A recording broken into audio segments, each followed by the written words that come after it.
All right, everyone, now over to the UK, where, of course, a couple days ago, Tommy Robinson was hanging out with some soldiers, and they got, like, a picture, and one of them, I think, got a selfie, and he's been dismissed from the British military, and the other 27 soldiers in the photo, they were reprimanded. They'll get additional training, which is, like, basically, like, you're going to a re-education camp for the weekend, kids, have fun. We're going to teach you that Big Brother is always right. Now, this is actually prefaced on the application of apparently rules in the UK, which simply prevents active duty soldiers, like I guess when they're in uniform or whatever, they're not supposed to like take pictures with politicians and cheer them on. They're not supposed to appear political, basically.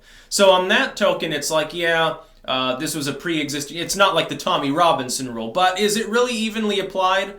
Can any British posters here? Are there any other examples of soldiers like cheering on Theresa May or something, or waving the EU flag around and like they didn't get in trouble? I'll bet you anything that you'll find examples of that. Specifically, the fact that it was Tommy Robinson is probably why it came to attention and probably why the British, government actually gives a damn. And it was funny. The biggest part of it for me was the fact of the disproportionate nature of the reaction by British politicians and the legal system towards this, as opposed to actual legitimate crimes that have been committed in Britain. Like, rape gang, who really cares? Government corruption, the Brexit deal falling apart, oh, yawn, back to the Great British Baking Show, which, by the way, is an excellent series. I really do like that show. It's relaxing, it's cheerful and kind of mind-numbing. And I say this as someone who really hates TV. It's a Netflix series. But, generally I don't watch that stuff. I prefer to make content. I can make an exception for shows about cooking occasionally. Or nature. Certain nature documentaries. Old ones from the 70s. 70s, I hate the 70s as a decade mostly, but they had the best documentaries. Because it was all paranormal and shit. And then in the 80s it gets weird. You have slasher flicks and stuff. But the disproportionate nature. It's like, okay, national outrage. Like, literally, you have the British military within 24 hours. They're like ethics watchdog or whatever. They're diversity hires and stuff. All of them condemn it. Now, Tommy Robinson is evil. He's Islamophobic, horrible person. These soldiers should know better. My God, what have we become? They're like, oh no, don't worry. The U.S. military takes great steps to make sure that we have diversity and do not tolerate intolerance. It's like, the British military's goal, ultimately the goal of a military is to kill people, not to be a tolerance force. Apparently the British have forgotten this fact. It's sort of like, we're in this extremely decadent post-industrial era now, where the wealth and prestige and generally relaxed, peaceable nature of developed parts of the world has led to the beginning of a cultural downfall. A shift away from maintaining that decadent superiority and towards generating internal problems just to have something to fucking complain about. I honestly think that some of these overdeveloped Western nations, parts of the US, urban centers especially, UK, the whole thing, France, Germany, Sweden, some of these others, have become wealthy for too long, and now literally people are getting bored because there's no external enemy capable of really doing anything to them because the Western alliance is too powerful in a nuclear sense to be challenged.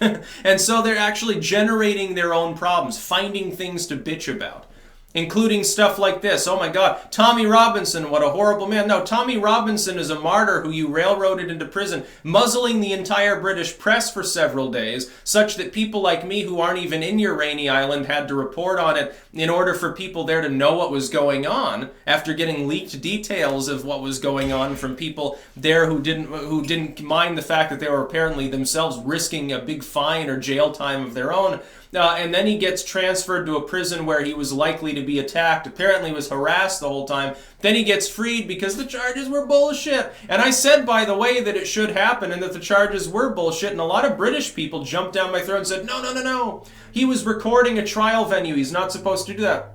I guess that the judges declined to agree with you on that one. There was another article talking about how he was untouchable. Like, in a way, you've generated your own worst enemy by mistreating him the first time around and not culminating in his death or disfigurement and permanent silencing.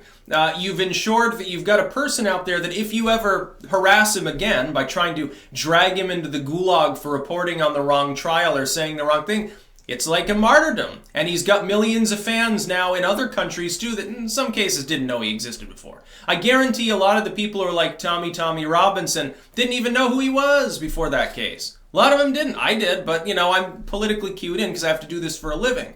Most people aren't though. They don't keep up on foreign news. A lot of people don't even keep up on domestic news. And when they do, thankfully, more often than not, it's on YouTube or on like BitChute or something instead of CNN. I think that's a good thing. Tommy Robinson getting kicked off Twitter was very funny. It's like, oh, yeah, he's not allowed to ideologically defend himself here. That would be like wrong think and wrong speak, because he might say things that reflect poorly upon our multicultural, diverse United Kingdom. The British Empire, like, you know, 150 years ago, it's like, we're going to bomb this country, we're going to take over these people over here. Hey, do you mind if we settle your country? Oh, you do mind? Well, that's okay. Here, have some rum. And now it's like, yeah, our military's not vibrant enough. And they took a picture with someone who's trying to tell our culture bad things about the fact that there are actually problems in our otherwise perfect society. We'd better do something about this. Dismiss that soldier there. It's wrong think, and the rest of them will make sure they don't fucking do that again. How are you going to punish them in your little re-educational training? Are you going to have them go up? Here's the real way to punish them. Have some, like, you know, paused, pink-haired goofball come in and ramble to them endlessly for 5 or 6 hours. By the end, they'll wish they were dead. In fact, they'll probably ask for dismissal from the British military. And Robinson's like, well, the British military, based on his interactions, I guess, they're sad and demoralized. Like, you know, basically a lot of people probably wouldn't join up at this point because it's become a joke. Yeah, from this side of the pond, your military is a joke. I hate to say this. I realize the UK is still technically a main player on the world stage in a military sense, but that's really more about the fact that you have, like, good air power and I think one aircraft carrier now, and so forth, and potentially high manpower. It's not because the active British armed forces are a force to be reckoned with. At this point, I don't think you could take on most of the second-tier powers in the world. And this is a military that as little as half a century ago was extremely powerful. And a century ago was basically the best military in the world. You know, up until late interwar period, the British Empire is really the main player in the world. Until after World War II, when the European powers basically decline, and the United States becomes, you know, the somewhat involuntary guarantor of all fucking Europe. You know. So it's really, really sad. It's sad to see people are like upset. They're like, oh my God, Tommy Robinson. But meanwhile, like, you know, other things happen in your society and nobody appears to care about it. It's like bend the knife and again, watch the baking show. That's about all. Peace out.